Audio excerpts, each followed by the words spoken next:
Charcoal, an historical fuel which has been used since ancient time. We call it sumi in Japanese. Though we don't encounter charcoal very often at home these days, it is once again catching the attention of people. In gourmet circles, bincho charcoal is used to grill eel and other delicacies, while another type of charcoal is used to roast coffee. However, charcoal has a much broader potential. Currently, we face serious global environmental problems such as tropical forest destruction, acid rain, and possible global warming. Many international efforts, including the Global Environmental Summit, have been made to find solutions to these problems. However, because of differing economic conditions and political interests, it isn't always easy for different countries to work together.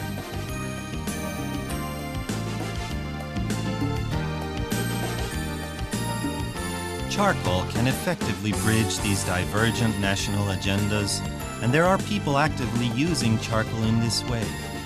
By transferring technologies from Japan to other Asian countries, we can make use of charcoal's properties to promote tropical forest regeneration and to help protect the environment. Let's have a look at how this is taking place. This is Pontianak, which is located along the Kapuas River in Indonesia. The Kapuas River streams westward across the Indonesian state of West Kalimantan in Borneo. It is used as one of the central lanes of transportation throughout the state. During high tide, the salt water of the ocean rises up to mix with the fresh water of the Kapuas River. In October of 1991, a classroom was built here on the river.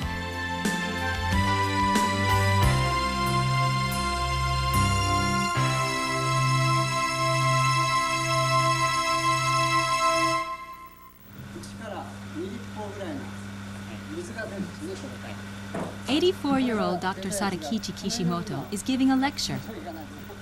The translator is Masaaki Yamada from the Japanese NGO Center for International Cooperation. This charcoal training program lasted 1 month, during which participant trainees learned efficient charcoal making techniques developed in Japan. Participants came from various parts of Indonesia, Thailand, Sri Lanka, and Bhutan. The 20 people here were selected from about 100 applicants. Lectures were translated from Japanese into English and then into Indonesian. The Indonesian interpreter is Arianto Sujaryo from the Dian Desa Foundation. This is the textbook they used.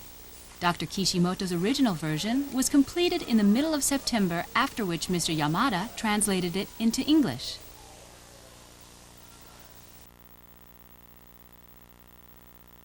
Iwan Baskoro from the Dian Desa Foundation then translated it into Indonesian.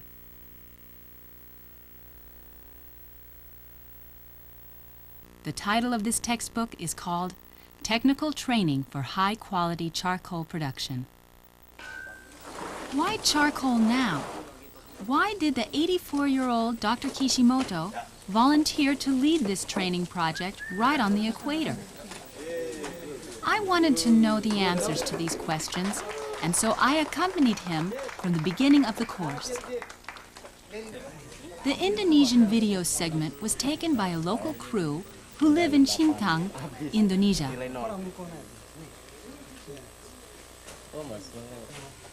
Dr. Kishimoto is measuring the hardness of recently fired coconut shell charcoal. Akira Yamada, a charcoal expert, is a leader in the field of applied charcoal making. Rudianta Utama from the Dian Tama Foundation is a local training coordinator in Pontianak. I interviewed Masaaki Yamada about the goal of this charcoal training. He is the Japanese coordinator who promoted this project in conjunction with his counterpart, Mr. Utama. Well, as in other tropical areas, the destruction of the forest resources is evident in this region. And as you know, this area still has many other serious problems.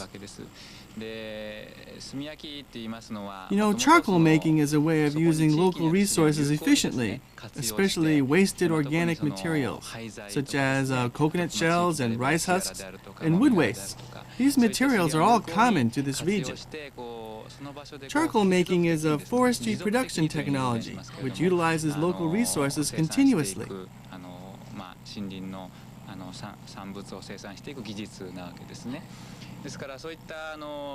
And I was thinking that I would like to pass on the techniques and ideas of charcoal making to people in developing countries and help them solve their problems. This may help improve their lives, their quality of their lives ultimately, and I hope we can be able to do so.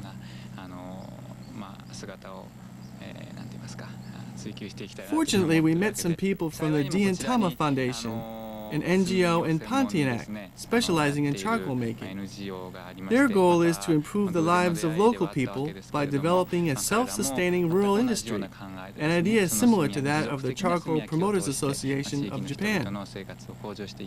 This training program was realized as a joint effort between these two groups. The charcoal training program attracted local attention and its progress was often reported in the papers. The word arang means charcoal in Indonesian. All of the training participants stayed at a hotel in downtown Pontianak. They left the hotel at 7 o'clock every morning and went to the training site by bus. A little later, Dr. Kishimoto and other trainers set out by car.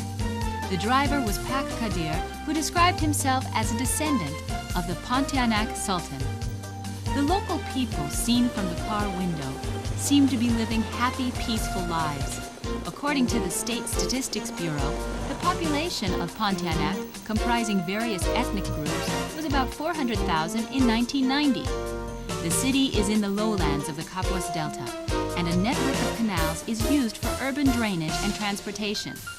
People also use the same water for cooking and bathing, an unhealthy environment which leaves them susceptible to various waterborne diseases.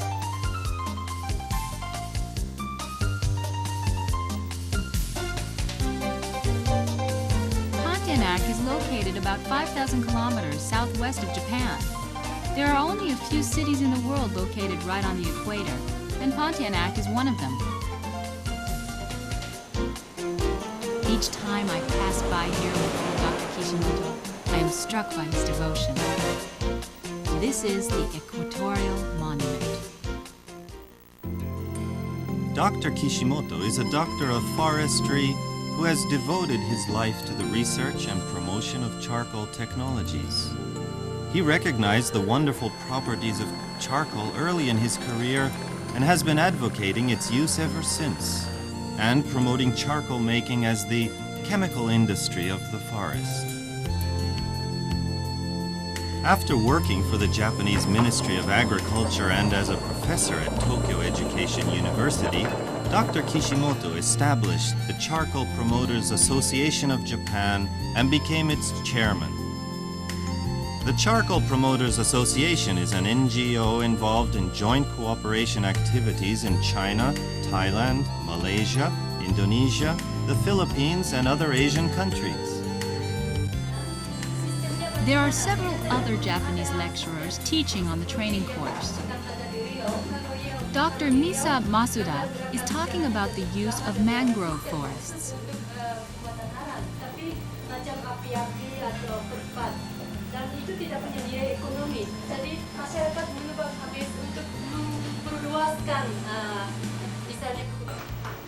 Dr. Makoto Inoue is giving a lecture using an overhead projector.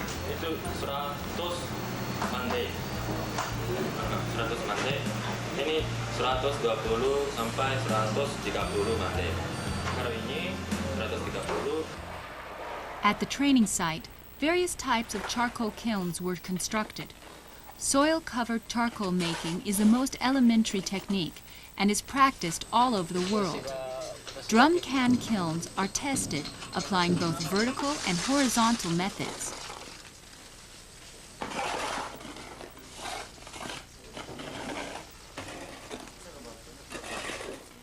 Coconut shells are carbonized. Flat kilns are good for carbonizing large amounts of grainy wastes, such as sawdust and rice husks. Sawdust charcoal and rice husk charcoal are very effective in improving the condition of soil.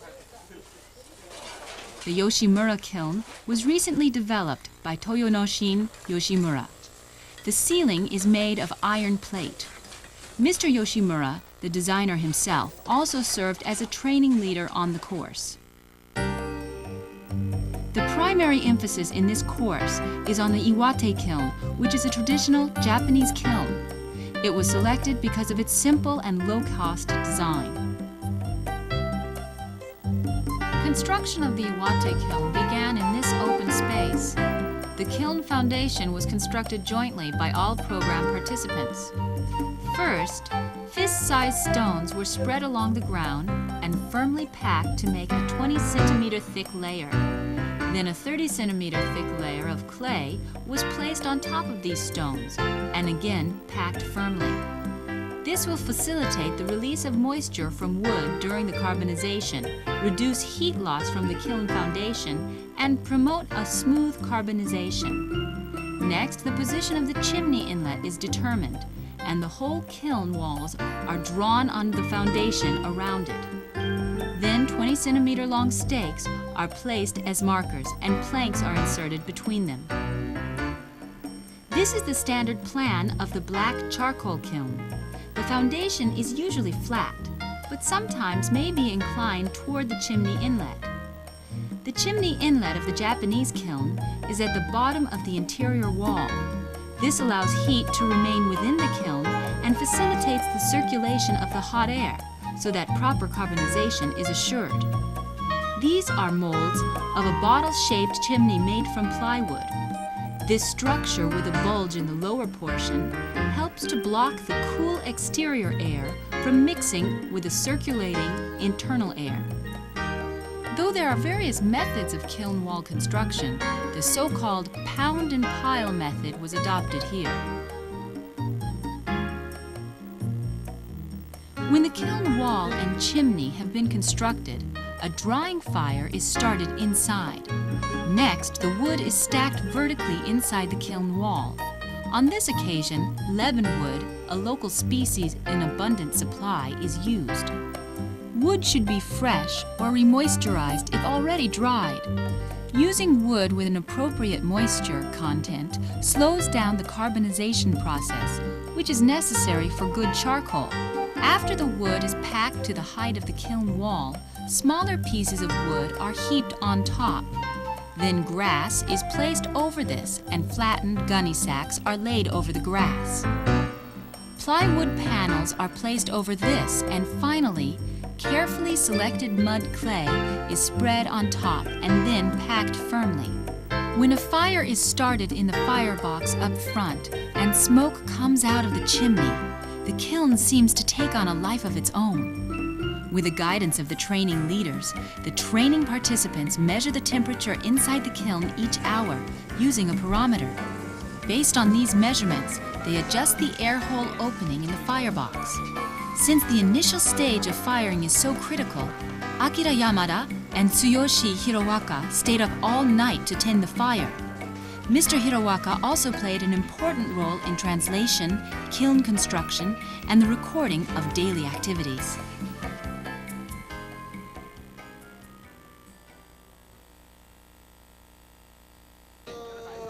As this is the first operation, I'm still anxious about whether the carbonization was successful, but I hope for good results anyway. So this is the first operation, so he's a little here. Looks okay.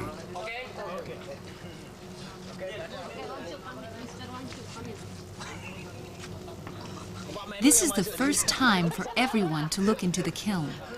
First, the ashes from the front part of the kiln must be removed.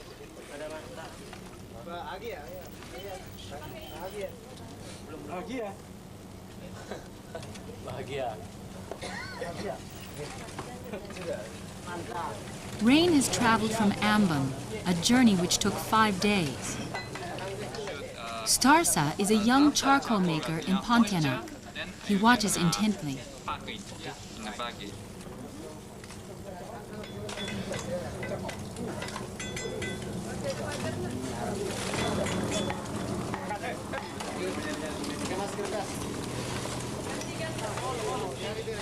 Mr. Yamada and others appear perplexed.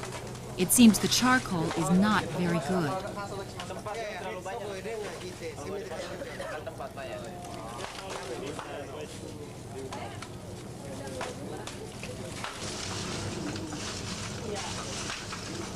High temperatures cause cracks on the ceiling of a kiln.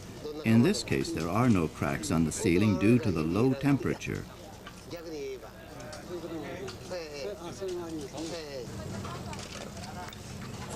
Mr. Wangchuk from Bhutan tastes the charcoal.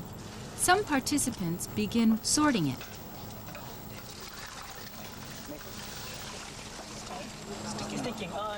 Mr. Nakajima, a volunteer assistant, asks Mr. Wangchuk what he is doing.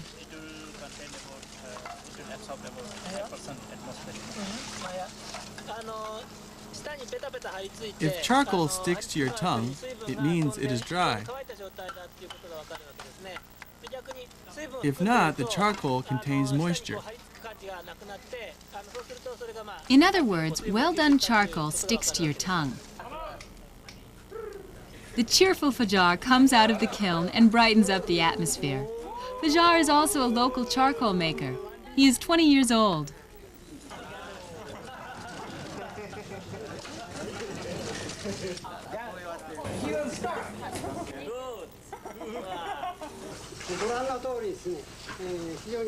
As everyone can see, the kiln foundation is quite damp. The drain at the base of the kiln did not work. When we arrived here, there was not that much water. We probably arrived during an unusually low tide. This means that the shoreline had dried out in this area when kiln construction began here. Then the spring tide came and raised the water level much higher than expected. This soaked the kiln foundation and reduced the temperature inside. As a result, much of the wood at the bottom of the kiln remained uncarbonized.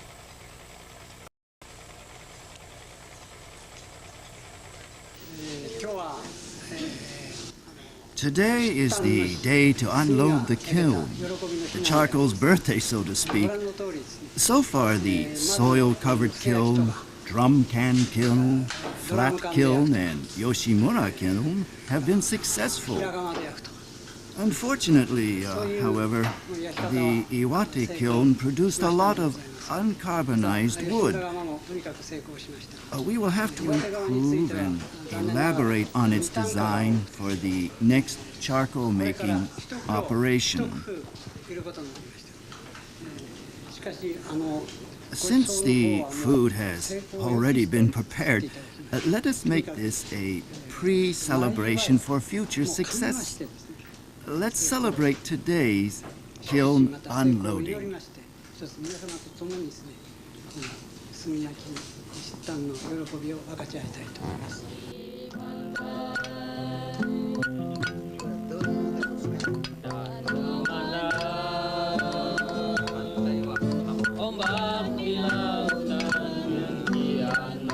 Martin, who is a Dayak, plays the guitar while the Indonesian participants sing a song together.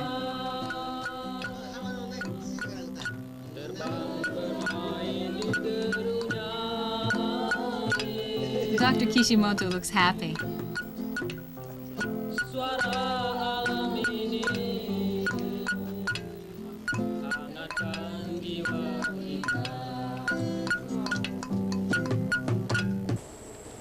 Fajar, who was lively until a little while ago, is lying down. It seems he inhaled too much carbon monoxide in the kiln while unloading the charcoal. After this, participants will become more careful about the time they spend inside the kiln. This is an important lesson. Let's analyze in detail the charcoal which the training participants have been learning about. What is charcoal made of? Wood, of course. Then what is wood made of? Wood is made of a set of cells like pipes of varying diameters from 4 to 60 micron thick. Once they have been carbonized, They shrink to 1/3 of their original dimensions, but the entire structure of the wood remains the same. The walls of the wood cells become charcoal.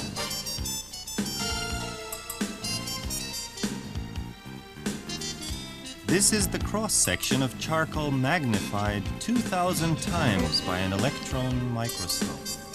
The dark parts in the photograph are called macropores. The white wall-like structures are carbonized cell walls. On these cell walls, there are numerous tiny holes which are about 1/10,000th the size of macropores. These are called micropores. The inner surface area of charcoal ranges from 200 to 400 square meters per 1 gram of material, a huge surface area. This large surface area makes for a large exposure to air and facilitates the combustion of charcoal. The micropores enhance charcoal's capacity to retain gas and organic matter. Charcoal's porosity and absorbency are important attributes when considering its many qualities. These are the elements of wood. Here we can see the major chemical constituents of wood. Inorganic substances in this small quantity are a well-balanced blend of minerals which trees must absorb from the soil. This includes a high proportion of calcium, which becomes soluble in water when wood is carbonized. Here are the major constituents of inorganic substances. The inorganic matter in charcoal is about 3 times more concentrated than wood. When heated in a low-oxygen environment, wood decomposes by making into vapor gases such as carbon dioxide, carbon monoxide, hydrogen, and hydrocarbons, and charcoal remains. This process is called pyrolysis. In the first stage of charcoal making, fuel is burnt to heat the wood in the kiln. When interior temperature reaches about 140 degrees centigrade, wood begins to decompose, generating 100 calories per gram of wood in the form of heat. After that, carbonization can proceed using this heat alone. This spontaneous carbonization is the underlying principle of charcoal making. Pyrolysis is accelerated at around 300 degrees centigrade, and at around 500 degrees the charcoal making process is completed. This shows temperatures inside a kiln during the final stage of charcoal making. Pyrolysis begins near the kiln ceiling and gradually proceeds downwards. These graphs show the correlation between the temperature and the elemental constituents of wood. As charcoal is formed, the amount of carbon increases and the elemental constituents change drastically. This is black charcoal, which was made at the training course. Most charcoal in the world is of this type. When carbonization finishes, the kiln is sealed in order to cool it down. After that, the charcoal is unloaded. There is another method of charcoal making. The kiln mouth is opened during the final stage of carbonization, causing gas combustion and raising the temperature to 1,000 degrees centigrade. The fire-red charcoal is raked out of the kiln and cooled by covering it with ash. Ash gives a silver color to the surface of the charcoal, hence the name white charcoal. In cross-section, white charcoal shines silver white and has few internal cracks. In contrast, black charcoal appears black and has many cracks. The general term charcoal actually includes various types of charcoal depending on the wood, carbonizing time and temperature, kiln types and kiln material, and the final cooling process. Charcoal's uses can be roughly divided into 2 categories: fuel and carbon material. The final end use determines the methods and materials to be used in charcoal production. About the utilization of charcoal in your country as of Mr. now. Yamada interviewed And after you participants go from back to several your country, Asian what countries kind about the of, role of charcoal utilization in their now home working? countries and the merits of attending this training course. We in Bhutan actually do not use charcoal for domestic purpose, as firewood is abundantly available within easy reach. So we have set up a chemical industry which produces carbide, and one of the most important raw materials for this production of carbide is charcoal. So with the commissioning of this company, chemical company, the need for charcoal was realized in Bhutan. So as per my past experience, whatever I did till today was just I read the books and then I tried to implement it practically on the ground. Which of course, after coming to this training, I find that there are a lot of differences and there are a lot of modifications. I could get, with the same input, I could get better yield. And moreover, this type of training and this type of kilns that are constructed and shown to us here will be very useful to my place, especially Iwate, because Iwate is one kiln that I can put a battery of it I can construct in my plantation project, because for the purpose of our long-term raw material supply to this company, we have started about 10,000 hectares fuel wood plantation. We understand that the charcoal still is needed and also high consumption in everywhere, especially in Thailand also. And why the world community is come to be alert on the problem of environment. So we hope this training program probably would be an answer or some fruitful way to understand that for in technically how to make a high quality of charcoal, how to use wood effectively, to realize that. After the training, I hope I hope to start and I hope to introduce the high quality charcoal making to our rural villages. So, especially the smoked charcoal, I think that we can introduce to the farmers in rural village because we have enough raw materials.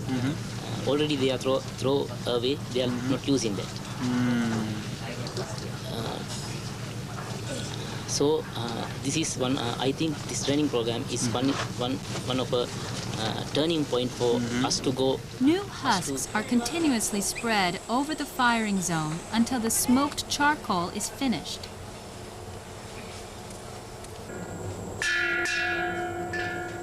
The 5 o'clock bell ends the day's work.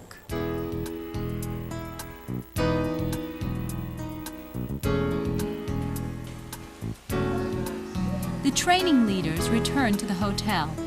Out of respect for the hotel staff, they removed their soiled shoes.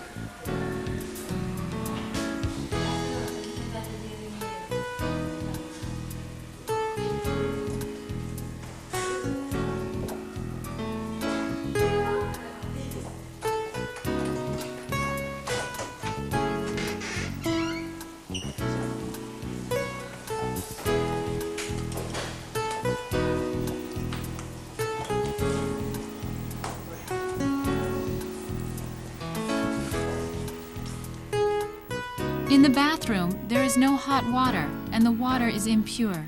So Dr. Kishimoto has installed a water purifier on the tap. The filter clogs easily with many impurities and has become inoperative. A study of how to purify the water using charcoal filtration is one of the goals of a follow-up project after the initial training. This is the Kapuas River Port in Pontianak. Today, all participants visit Batu Ampar by boat, a trip which takes 3 hours. Many charcoal kilns located there are said to be similar to those introduced by the Japanese during the Second World War. Dr. Kishimoto is going to inspect these kilns and assess their supposed origins. The ship heads south through an intricate network of canals. The landscape of hamlets embraced by rich mangrove forests seems peaceful, as in days gone by. However, this area has a history punctuated by great waves of change. According to a survey by Dr. Masuda, local people here had long made a living by fishing and gathering forest products. But in the 1970s, this changed to the transportation of logs for sawmills. However, these days, most sawmills are closed because of the depletion of local wood resources and the governmental restriction on wood exports. The ship arrived at a village called Semangan, close to Batu Ampar. Some years ago, charcoal making was popular here, and many people operated kilns. This was short-lived, however, due to the poor quality of the charcoal. The neglected kilns were revived in 1991 when Mr. Utama contracted to purchase local charcoal.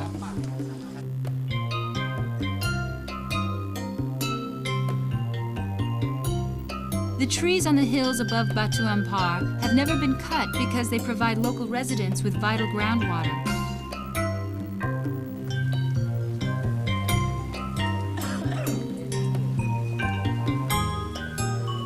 There are various types of kilns in Batu Ampar. Dr. Kishimoto takes notes earnestly and analyzes local kilns based on his rich experience. According to him, kilns here, like Indonesian history, have been influenced by China, Europe, and Japan. However, it is not clear whether Japanese kiln technology was introduced here during the Second World War. After visiting the local kilns, he gave a lecture to the local charcoal makers. He made a suggestion to split big tree trunks into 4 strips in order to improve charcoal quality while using the existing kilns.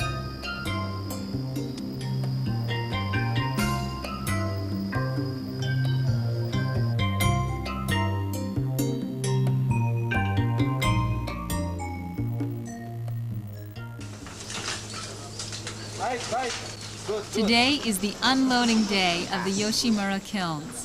The results are good.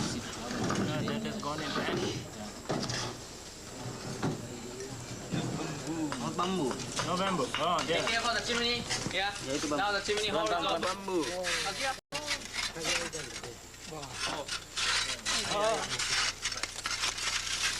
I want to take picture first. Yeah. I send this. The carbonized bamboo makes a nice sound.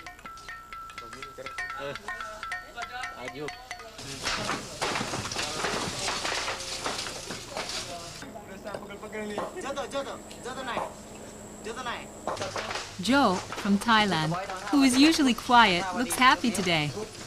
I interviewed Arianto Sujorio from the Dian Desa Foundation about the significance of this training course. In my idea, maybe I will look that in each island, for example, they have a certain type of charcoal and which utilize local wood.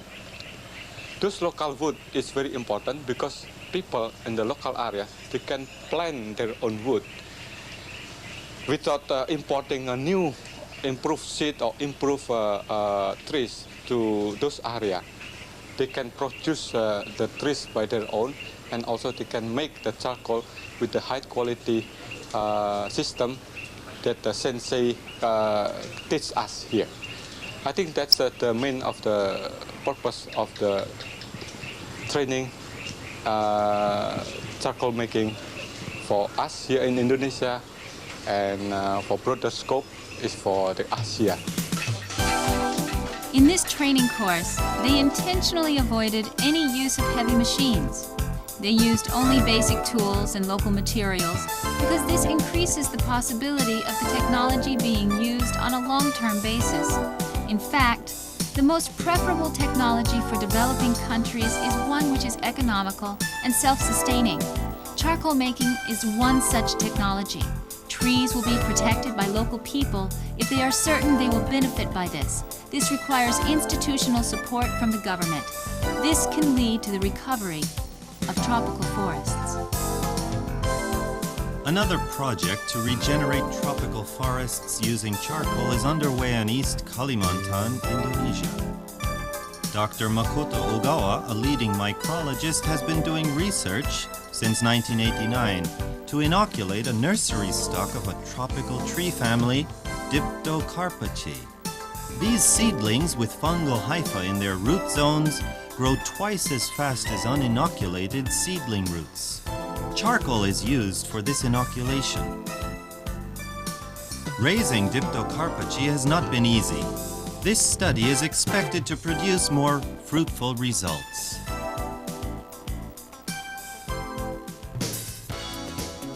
The second unloading of the Iwate kiln was a great success. A layer of cement added to the interior base of the kiln has kept soil water out. I interviewed a happy Dr. Kishimoto with some high-quality charcoal in his hands. This charcoal has no vertical cracks. The local charcoal has many cracks, which produce a lot of waste. This reduces its market price by half.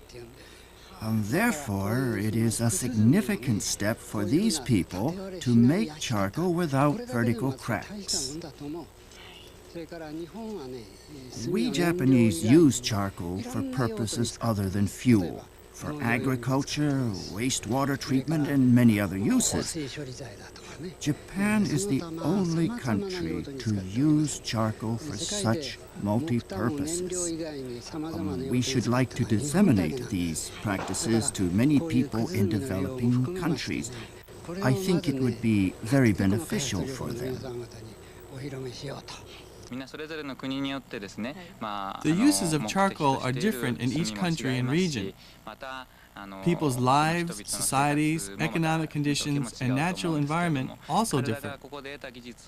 I hope the participants of this training course will take home what they have learned here and modify it to suit their local circumstances, using it to improve the quality of their lives.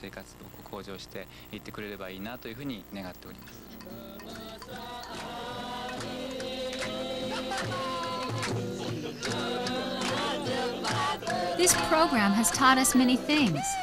It was also a good opportunity for international exchange. Our different cultural backgrounds are much more different than we had imagined. This training program required us to learn to understand each other. I think this kind of NGO activity is useful for people in developing countries, and the technologies shared will certainly take root locally. Iwate charcoal is very firm and maintains the original structure of the wood. Good charcoal like this can be produced only by a soil kiln. In May of 1992, Dr. Kishimoto visited Yamagata-mura in Iwate Prefecture, a mountain village in northeastern Japan. This is the home of the Iwate kiln and is famous for its charcoal. Charcoal production was considered an out-of-date industry and declined for a while.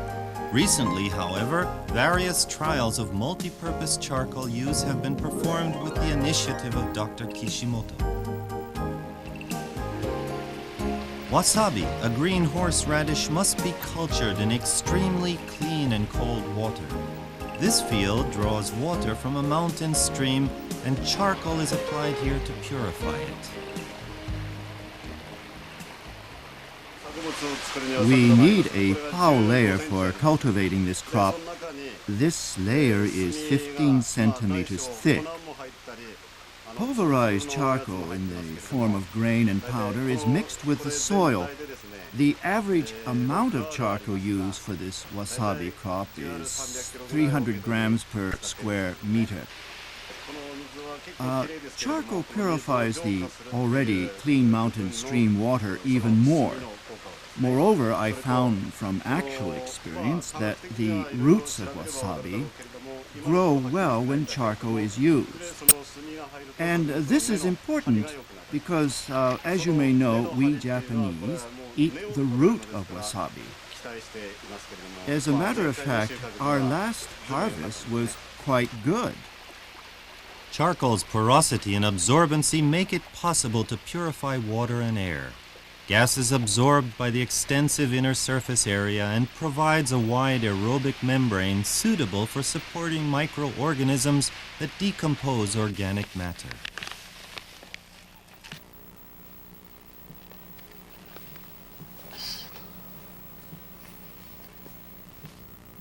When did you start using charcoal? This is the first time, actually. This area has been hit by Yamase many times. I'm spreading this charcoal powder to deal with the problem. You are now spreading it on this dry field. Is this paddy rice? Yes, I'll flood it with the water soon. How much charcoal do you use? I'd say about 150 kilograms of powdered charcoal for a 500 square meter paddy field. That should do it, I think. This is the Tochimoto's spinach field. They also use charcoal here. As charcoal is alkaline, having a pH of 8 to 9, it is good for conditioning acidic soils. Charcoal's mineral content is 2 to 3%, of which about 40% is calcium and 20% is potassium. These are in soluble form, providing a good mineral supply for the immediate nutrition of vegetables. About 1,000 head of cattle are kept in the pasture of Yamagata-mura. Charcoal nourishes healthy grass, which sustains highly valued beef. Cattle manure mixed with powdered charcoal and wood vinegar makes excellent compost with less odor.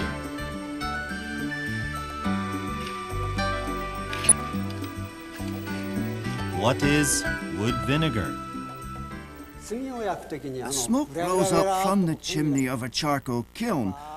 Wood vinegar, or pyroligneous acid, a beer-colored liquid, can be collected from this smoke through a simple operation.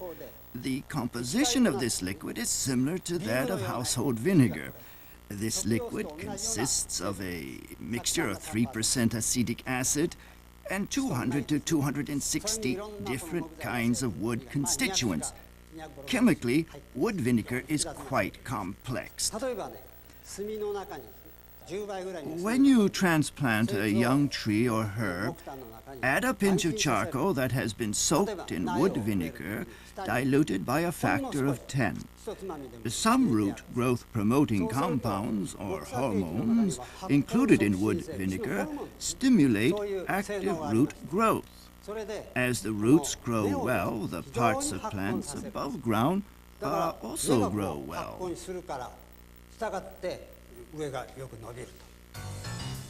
Let's have a look at a wood vinegar collection system at the Yachi Ringyo Company. Smoke is created when making charcoal. The gas generated by wood pyrolysis is concentrated via circulation in the kiln. This gas already has a high moisture content and liquefies easily when passing through a pipe that is cooled by the outside air. The liquid from each kiln is collected into a tank via pipelines.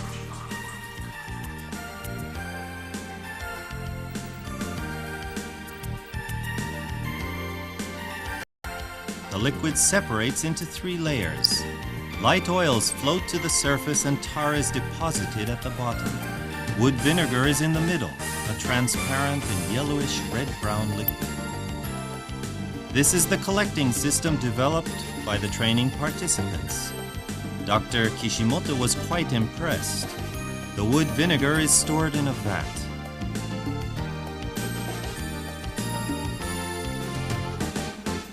This kiln is still making charcoal.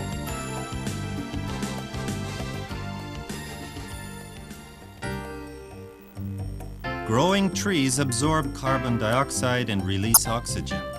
This chemical reaction, which is called photosynthesis, goes like this. However, trees that have died through old age, disease, or excessive wind regenerate carbon dioxide and methane gas as they decompose.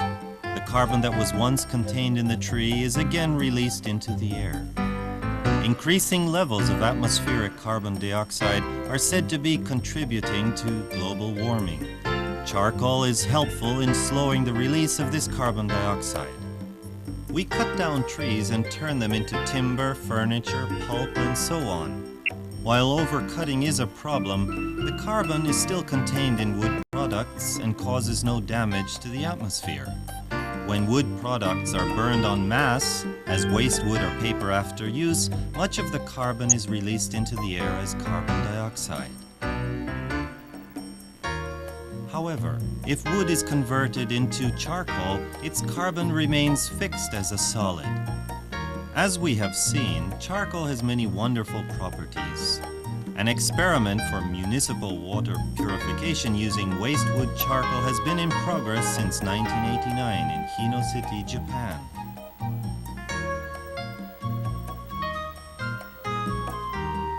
Here are some pictures of how it is being used.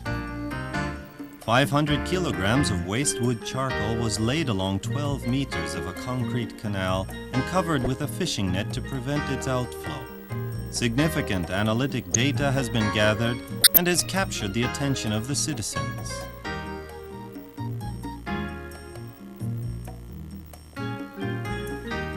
Charcoal is also used in stock breeding and agricultural crops. Trees damaged by acid rain can recover when charcoal powder is spread at their base. Charcoal's alkalinity neutralizes acidic soils and assures the regrowth of tree roots. Many studies show that charcoal is effective in promoting the initial growth of tree seedlings. Healthy stock will maintain a higher survival rate and growth potential after outplanting in the forest.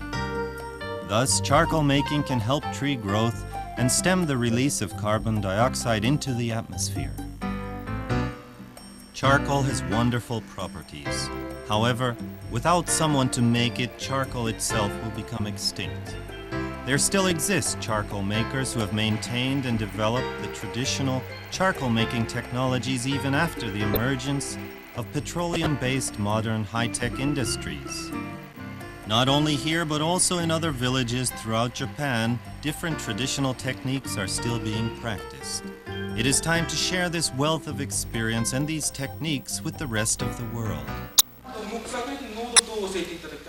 After the lecture, many people asked Dr. Kishimoto about such things as soil conditioning and wood vinegar application. The audience consisted of charcoal makers, researchers, students, and the general public. Some came from faraway areas, which indicates a strong interest in charcoal.